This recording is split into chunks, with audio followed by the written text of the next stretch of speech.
জাতীয় ঐকমত্য কমিশনের সঙ্গে রাজনৈতিক দলগুলোর দ্বিতীয় ধাপের সংলাপ শুরু হচ্ছে আগামীকাল বিকেল 4টায় উদ্বোধনী বক্তব্য রাখবেন প্রধান উপদেষ্টা ডক্টর মোহাম্মদ ইউনূস। এই ধাপে আমন্ত্রণ পেয়েছে বিএনপি, জামায়াতে ইসলাম, এনসিপি সহ ৩২টি রাজনৈতিক দল। সংলাপে প্রাধান্য পাবে প্রথম ধাপের আলোচনায় দ্বিমত হওয়া বিষয়গুলো। সংবিধান, নির্বাচন ব্যবস্থা, বিচার বিভাগ, জনপ্রশাসন এবং দুদক সংস্কার কমিশনের ১৬৬ সুপারিশ নিয়ে রাজনৈতিক দলগুলোর সাথে জাতীয় ঐকমত্য কমিশনের প্রথম ধাপের আলোচনা শেষ হয় গেল ১৯ মে।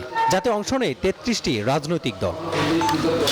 প্রথম ধাপের আলোচনায় অনেক বিষয়ে একমত হয়েছে দলগুলো, আবার দ্বিমত আছে অনেক বিষয়ে। এবার এসব বিষয়ে শুরু হচ্ছে দ্বিতীয় ধাপের আলোচনা। আমন্ত্রণ জানানো হয়েছে বিএনপি, জামাতে ইসলামী, এনসিপি সহ ৩২টি রাজনৈতিক দলকে। প্রথম ধাপে থাকলেও সমালোচনা হয় দ্বিতীয় ধাপে ডাক পায়নি United Peoples Democratic Front UPDF.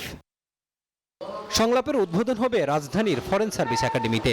উদ্বোধনী বক্তব্য রাখবেন কমিশনের সভাপতি প্রধান উপদেষ্টা ডক্টর মোহাম্মদ ইউনূস। অনুষ্ঠানে ৩২টি রাজনৈতিক দল ও জোটের একজন করে প্রতিনিধি উপস্থিত থাকার কথা রয়েছে।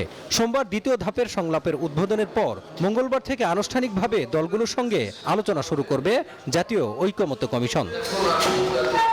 প্রথম ধাপে ২০ মার্চ থেকে ১৯ মে পর্যন্ত ৪৫টি অধিবেশনে সংলাপ হয়। কমিশন বলছে, গুরুত্বপূর্ণ সাংবিধানিক প্রশ্নে এখনও ঐকমত্য পৌঁছানো সম্ভব হয়নি। দ্বিতীয় ধাপের সংলাপ হবে বিষয়ভিত্তিক। ঈদের আগে এই ধাপের সংলাপ শেষ না হলে তা চলতে পারে ঈদের পরেও। মাজহারুল ইসলাম, নিউজ 24, ঢাকা।